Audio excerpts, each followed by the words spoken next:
ഇന്ന് തന്നെ ഡൗൺലോഡ് ചെയ്യൂ. കാണൂ നിങ്ങളുടെ ഫേവറേറ്റ് ഷോസ്. എങ്കിൽ അവരോട് നീ ഓക്കെ പറഞ്ഞോ? പക്ഷെ ഒരു കാര്യമുണ്ട്. 5 or 10 ഞാൻ തരാം. പക്ഷെ എന്റെ മോളെ പപ്പയെ നിങ്ങൾ കൂടെ കൊണ്ടുപോകാൻ പാടില്ല.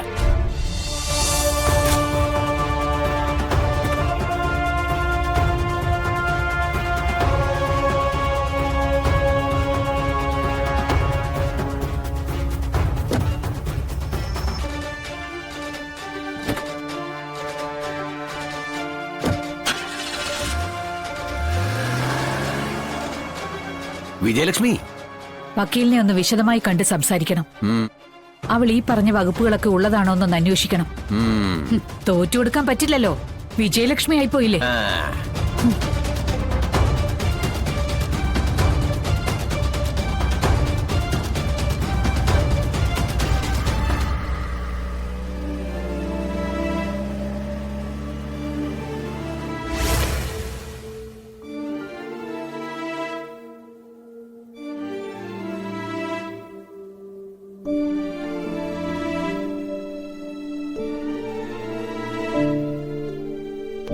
ഞങ്ങള് ഗുരുവായൂർ കേശവന്റെ അടുത്തുനിന്ന് ഫോട്ടോ എടുത്തെന്ന് പറഞ്ഞില്ലേ? അതിനുശേഷം സത്യാമ്മ ഞങ്ങളോട് ഗുരുവായൂർ കേശവന്റെ കഥ പറഞ്ഞു തന്നത്. എന്നിട്ട് കഥ എങ്ങനെയുണ്ടായിരുന്നു?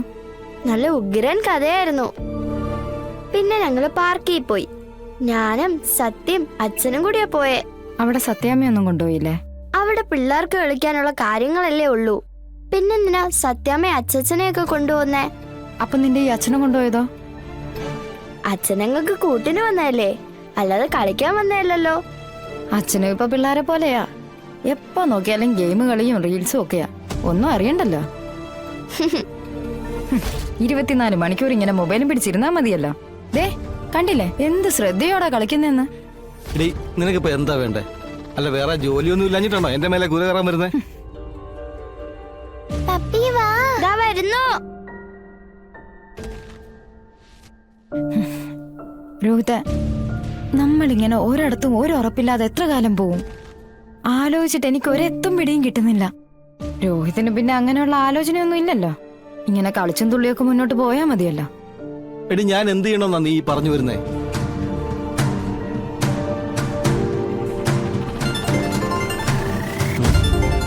വിഷ്ണുപുരയാണല്ലോ. ഹലോ. ആ എടാ, നീ ഒന്ന് താഴേക്ക് വരുമോ? ആ ഇതാ വരുന്നു. ഞാനേ താഴേക്കല്ല. എന്തെങ്കിലും കാര്യമായിട്ട് പറയാനായിരിക്കും അല്ലേ? അതെ. എന്തെങ്കിലും ചോദിച്ചാ ആലോചിച്ചും കണ്ടും മാത്രമേ മറുപടി പറയാവൂ. ആദ്യം എന്താ പറയാനുള്ളതെന്ന് കേക്കട്ടെ.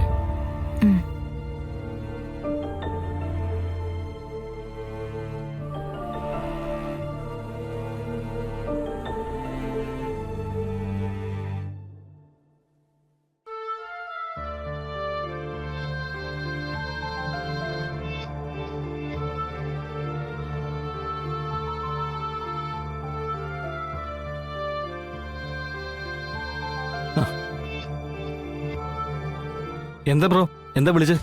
അല്ല ശ്യാമ എന്നോടൊരു കാര്യം പറഞ്ഞിരുന്നു. നിനക്കെന്തോ പുറത്തു പോകാനുള്ള എന്തോ ആലോചനയോ എന്തുകൊണ്ടെന്ന്. അതുള്ളതാ. പോകാനുള്ള പണത്തിന്റെ കാര്യം ഓർത്തിട്ടാ അതങ്ങനെ നിൽക്കുന്നേ. എത്ര പേര് ചോദിക്കണേ? 5 ലക്ഷം കൊടുത്താ ജോലി ഉറപ്പാണെന്നാ പറഞ്ഞേ. അല്ല ഈ കാര്യങ്ങളും നേരെ വഴിക്കുള്ളതാണല്ലോ. കാശ് മുടക്കിയ ജോലി ശരിയാവില്ലേ? തീർച്ചയായിട്ടും വിശ്വസിക്കാൻ പറ്റുന്നവരാ. എങ്കിൽ അവരോട് നീ ഓക്കെ പറഞ്ഞോ? പക്ഷെ ഒരു കാര്യമുണ്ട്. 5 or 10 ഞാൻ തരാം.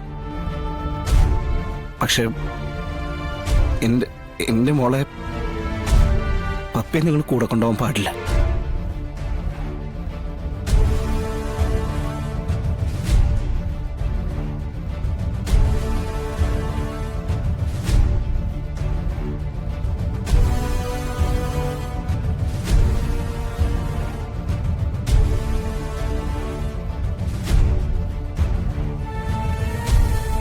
അല്ല, നീ എന്തിനൊന്നും പറയാത്ത? അത് പിന്നെ ശ്യാമ സമ്മതിക്കുമെന്ന്. എന്ത് ശ്യാമ സംഭവിക്കുമെന്ന്? അല്ല, അതിപ്പോ എനിക്കറിയേണ്ട കാര്യമില്ലല്ലോ. നിനക്ക് രക്ഷപ്പെടാൻ കാശ് വേണമെന്ന് പറഞ്ഞു. 5 ലക്ഷം തരേണ്ട സ്ഥാനത്ത് 10 ലക്ഷം രൂപ തരാൻ തയ്യാറാന്ന് ഞാൻ പറഞ്ഞില്ലേ? പക്ഷെ എന്റെ മോള് പപ്പിമോൾ ഈ വീട്ടിൽ വേണം, ഞങ്ങളൊപ്പം വേണം, ഞങ്ങളുടെ മോളായിട്ട് വേണം.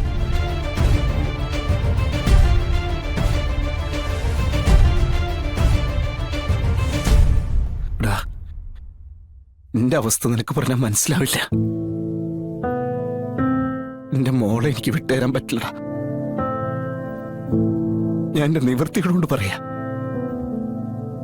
വിട്ടുതരാൻ പറ്റില്ല.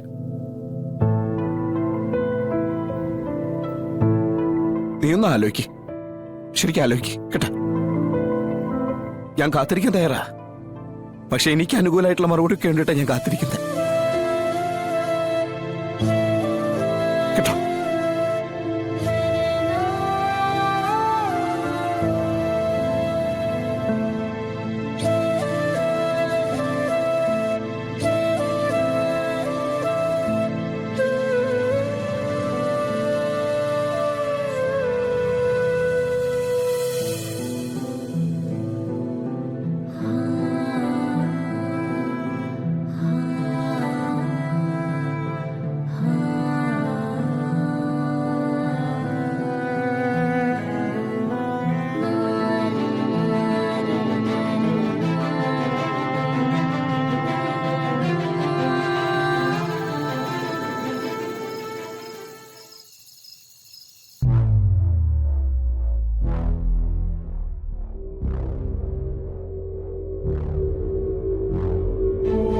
എന്നെ എന്റെ വീട്ടിൽ കയറുവെന്ന് ചീത്ത വിളിച്ചിട്ട് അവളങ്ങനെ നല്ല പിള്ള ചമഞ്ഞ് നടക്കണ്ട.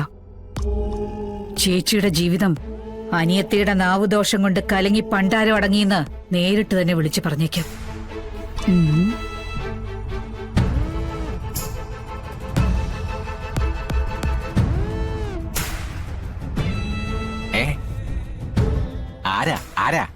ആരാന്ന്? അവളെ ശാരികെ എടുക്കുന്നില്ല.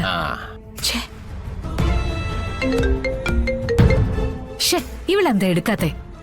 ഇനി എന്റെ നമ്പർ കണ്ടിട്ട് മനഃപൂർവ്വം എടുക്കാത്തതാണോ? നീ ഒന്നുകൂടെ വിളിച്ചു നോക്ക്. കിട്ടിയ 4 വർത്താനം പറഞ്ഞേക്കണം. നിനക്ക് പറ്റത്തില്ലെങ്കിൽ ആ ഫോണിൽ എന്നേ ഞാൻ പറഞ്ഞേക്കാം.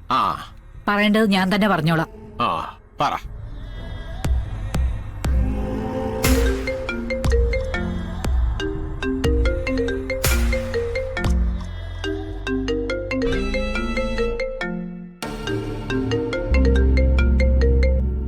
ഹലോ, എന്താടി? എന്റെ ഫോൺ നമ്പർ കണ്ടോണ്ടാണോടി നിനക്ക് ഫോൺ എടുക്കാനൊരു മടി? ഞാൻ അടുക്കളയിലായിരുന്നു. ഓ, അടുക്കളയിൽ നീ എന്താ വല്ല മലമറിക്കുന്ന പണിയിലുമാണോ? മഴക്കിടാൻ വേണ്ടിയാണോ ഇപ്പൊ വിളിച്ചത്? ആണെങ്കിൽ നീ എന്നെ പിടിച്ചങ്ങ് വിഴുങ്ങോടി. അല്പം കൂടി മാന്യമായിട്ട് സംസാരിക്കണം. ഞാൻ സംസാരിക്കുന്നതിനെ അപ്പ മര്യാദ വേണം.